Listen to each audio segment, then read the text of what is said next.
오늘도 선하신 하나님을 의지하여 말씀 앞에 나오신 성도님들에게 하나님의 다함없는 위로가 있기를 기원합니다. 이제 하나님의 임재와 도우심을 구하는 기도 드리겠습니다. 주님, 이 시간 저희가 주님의 말씀에 귀 기울이며 마음을 엽니다. 우리 안에 참된 생명을 불어넣어 주시는 성령님, 오늘 이 말씀을 통해 우리에게 사랑과 소망을 더하여 주시고 깊은 믿음과 신뢰가 더욱 굳건히 세워지게 하소서. 예수 그리스도의 이름으로 기도드립니다. 아멘. 이제 하나님께서 오늘 우리에게 주시는 말씀을 읽겠습니다. 먼저 구약성경 이사야 46장 9절입니다. 처음을 생각하라.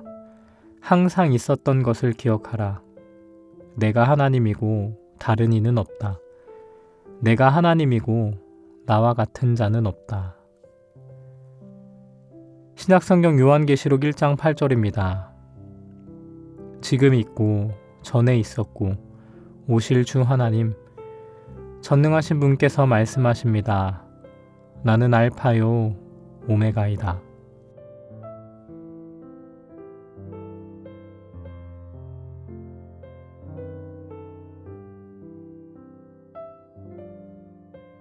이번에는 순서를 바꾸어서 다시 한번 읽겠습니다. 지금 있고 전에 있었고 오실 주 하나님, 전능하신 분께서 말씀하십니다. 나는 알파요 오메가이다. 처음을 생각하라. 항상 있었던 것을 기억하라. 내가 하나님이고 다른 이는 없다. 내가 하나님이고 나와 같은 자는 없다. 오늘 말씀 가운데 마음에 다가와 움직이는 단어나 구절, 이미지가 있다면 그것을 떠올리시면서 기도하는 마음으로 잠시 묵상의 시간 갖도록 하겠습니다.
엔도 슈사쿠의 소설 침묵은 17세기 일본에서 박해받던 그리스도인들과 선교사들의 이야기입니다. 많은 사람들이 이 작품을 신의 침묵을 그린 소설로 오해했지만 실제로 저자의 의도는 하나님이 단순히 침묵하고 계신 것이 아니라 그 침묵 속에서도 말씀하고 계신다는 것이었습니다. 즉, 이 작품에서 침묵은 하나님의 부재가 아니라 침묵의 소리였습니다. 주인공 로드리고 신부는 혹독한 박해 속에서 하나님이 아무런 말씀도 하지 않으시는 것처럼 느끼며 깊은 절망에 빠집니다.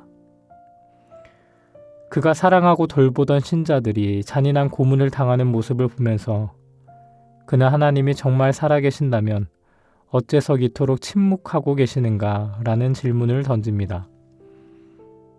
그는 신앙을 위해 일본까지 왔지만 눈앞에서 벌어지는 끔찍한 현실 속에서 하나님의 존재를 의심하기 시작합니다. 하지만 이야기의 끝에서 그는 깨닫게 됩니다.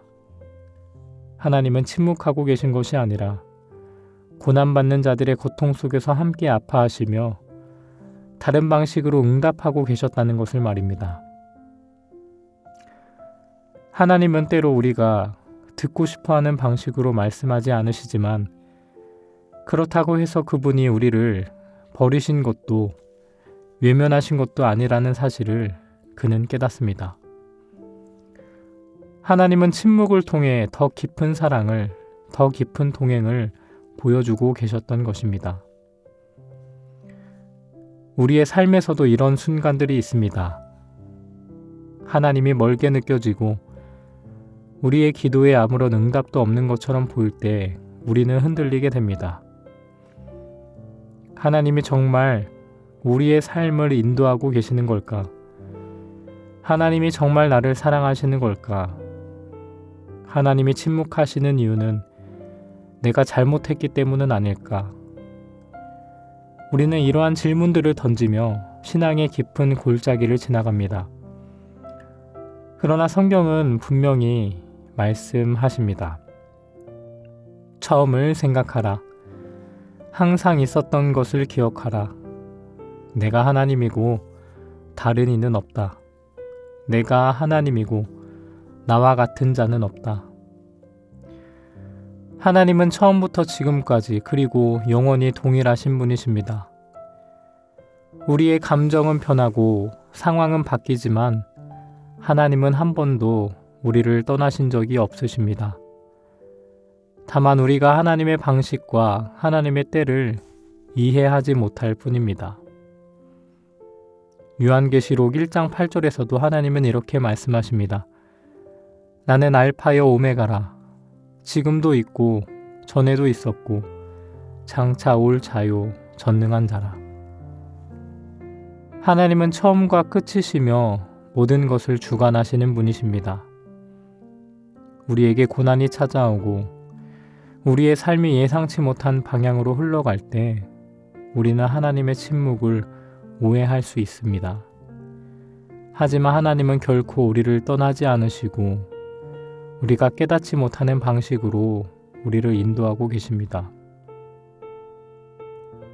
어쩌면 우리는 하나님께서 말씀하시는 방식을 너무 제한적으로 생각하고 있는지도 모릅니다. 하나님이 기적을 통해 응답하셔야 하고 분명한 음성을 들려주셔야만 하나님이 말씀하신다고 생각하기 때문입니다. 그러나 하나님은 때때로 침묵 속에서 고요함 속에서 그리고 우리의 삶을 통해 말씀하십니다. 하나님께서 예수님을 십자가에 내어주실 때 온 세상이 어둠에 휩싸였던 그 순간에도 하나님은 침묵하셨습니다. 그러나 그 침묵 속에서 하나님의 가장 위대한 구원의 역사가 이루어졌습니다. 하나님은 침묵하시는 것이 아니라 우리가 보지 못하는 곳에서 일하고 계셨습니다.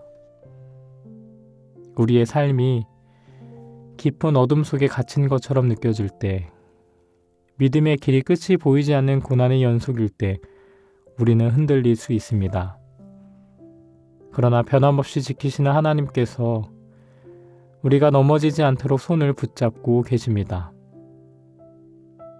그러므로 우리는 하나님을 신뢰해야 합니다.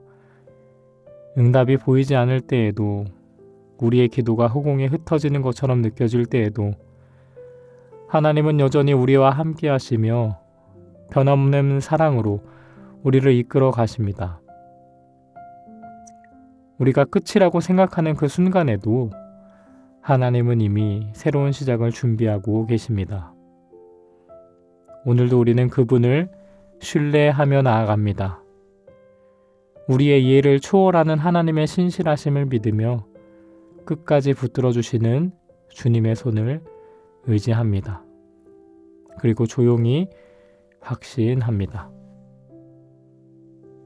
함께 기도하겠습니다. 사랑의 하나님, 세상은 끊임없이 변화하고 우리의 마음도 흔들릴 때가 많지만 처음부터 끝까지 변함없이 우리를 붙드시고 지키시는 하나님을 찬양합니다. 고난과 두려움 속에서도 우리를 떠나지 않으시고 늘 우리와 함께 하시는 주님을 의지하오니 우리가 환경에 흔들리지 않고 주님만을 온전히 신뢰할 수 있도록 도와주옵소서. 때로는 하나님의 응답이 더디게 느껴지고 침묵 속에 계신 것처럼 보일 때도 있지만 주님이 변함없이 우리의 삶을 인도하고 계심을 믿습니다. 눈에 보이지 않아도 손에 잡히지 않아도 하나님의 사랑과 계획은 여전히 우리를 향해 있음을 기억하게 하옵소서. 알파와 오메가 되시는 하나님, 우리의 어제와 오늘 그리고 내일을 주님께 맡깁니다. 흔들리는 마음을 붙잡아 주시고 끝까지 믿음의 길을 걸어갈 수 있도록 우리를 지켜주옵소서. 주님만이 우리의 반석이시며 변함없는 사랑이심을 고백하며 이 모든 간구 예수 그리스도의 이름으로 기도드립니다. 아멘. 계속해서 말씀 가운데 잠잠히 머무르며 주님의 음성에 귀 기울이실 때 오늘 주님께서 주시는 말씀과 함께 아래의 묵상 질문을 통해 더욱 깊이 주님의 말씀에 집중해 보시기 바랍니다. 첫 번째 질문입니다. 지금 나의 삶에서 하나님이 침묵하시는 것처럼 느껴지는 순간이 있습니까? 그렇다면 하나님께서 여전히 나와 함께 하시고 말씀하고 계심을 어떻게 신뢰할 수 있을까요? 두 번째 질문입니다. 하나님의 응답을 기다리는 동안 나는 어떤 태도로 하나님을 바라보고 있습니까?